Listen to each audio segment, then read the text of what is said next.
Hello, everyone. My name is Rosalind. I am a gardener in Zone 6B, Illinois. I am under the weather a little bit, but that is all right. That is okay. We do have some harvesting to do.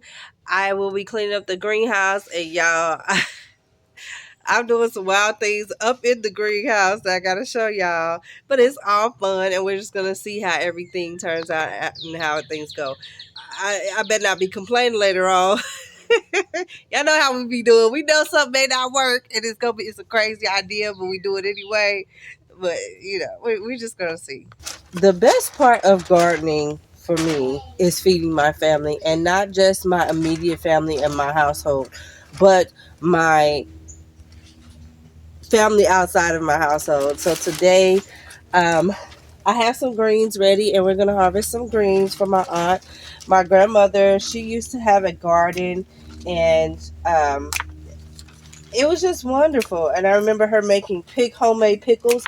The crazy thing is, I never got to eat the homemade pickles because every time I would go over there, they were never ready. Every time, it never failed. But it just warms my heart that I can continue the legacy of my grandmother. These probably small. I don't. It's fine. And I could bring it on.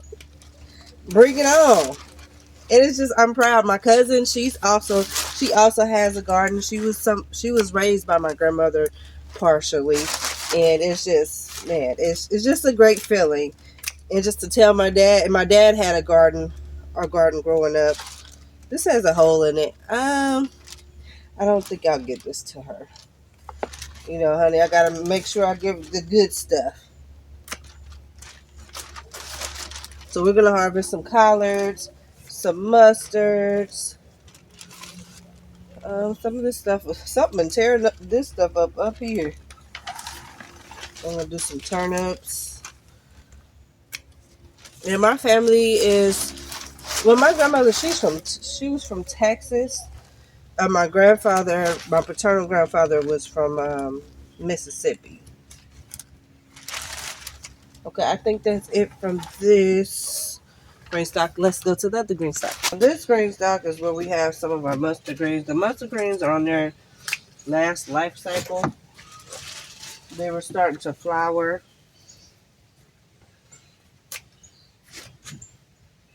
I don't think it's much in here that is. Right, what is this? This almost seems like. Is this a collard?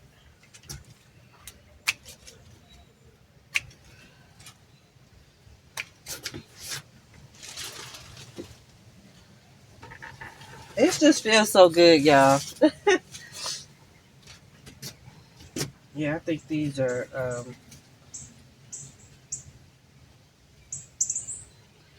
starting to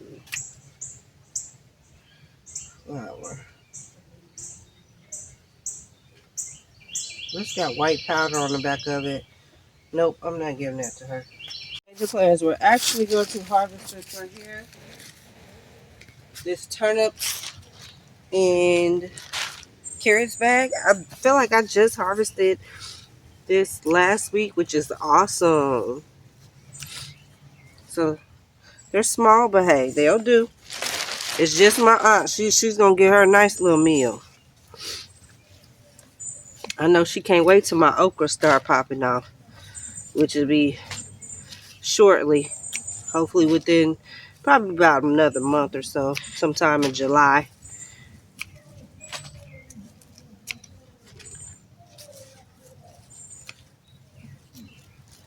Yeah, they're not that big, but hey, and I think it's good to kind of thin this down so that the carrots can get some sunlight. So we have a ton of carrots in here.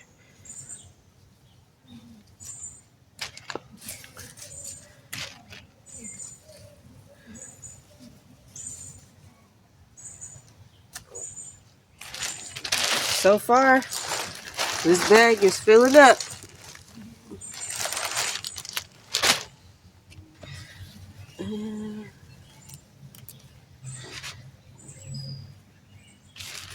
All right. So we're going to harvest over here in what is this called? Hula hoop house. Now I've been harvesting the kale, but I have not harvested any of the collards over here. So it's mainly collards, kale, and broccoli back there. So let's.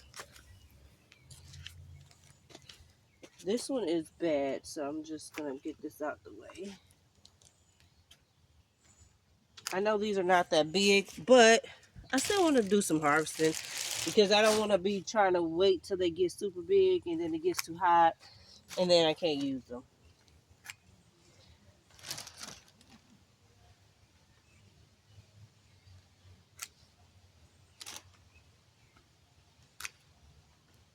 So yeah, this is the size of those. I'll leave those on there. And then these. We do have some slug damage. It's not that much slug damage on the collards. It's more so the broccoli. I did find the slugs and get them off, but you know how that goes. This collard does have quite a bit of damage. I'm not gonna give her these. I might give her this one. Okay, I think that we are done in here. It's her bag of greens. Yeah, I think that's enough. Y'all think we can find some more somewhere?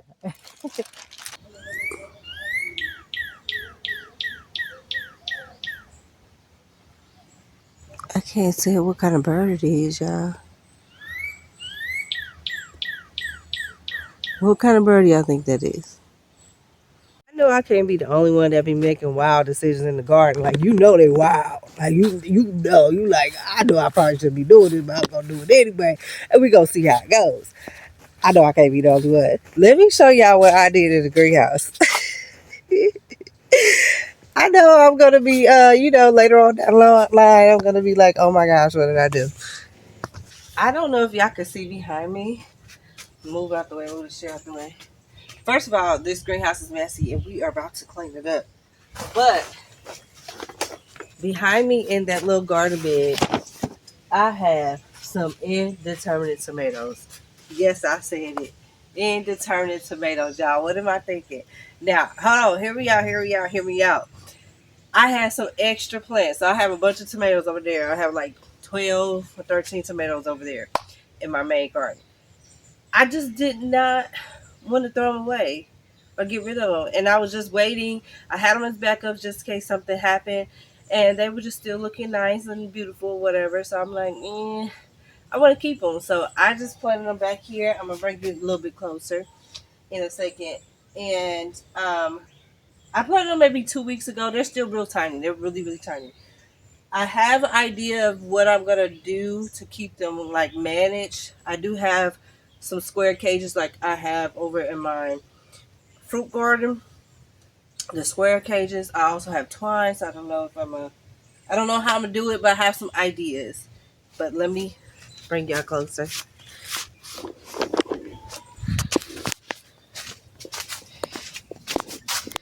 Y'all see them?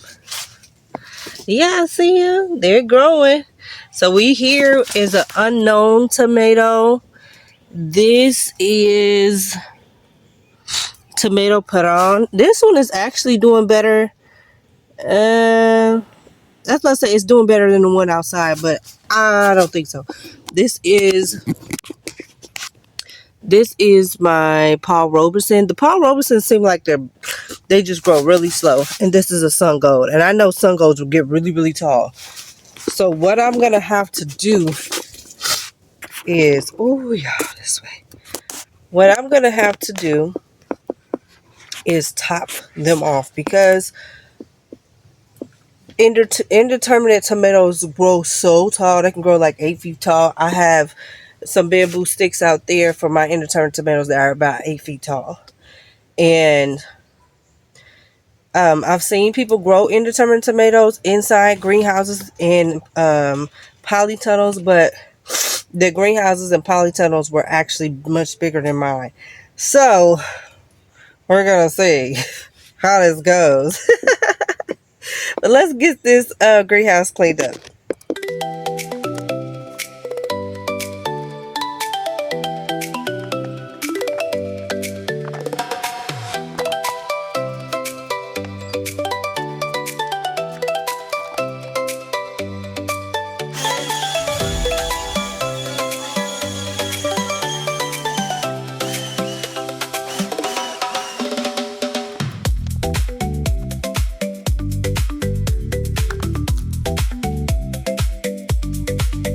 As you can see, I have a cucumber here. It is growing so good. I have this stick here as like the support, and once it gets up here, I will tie a what is it?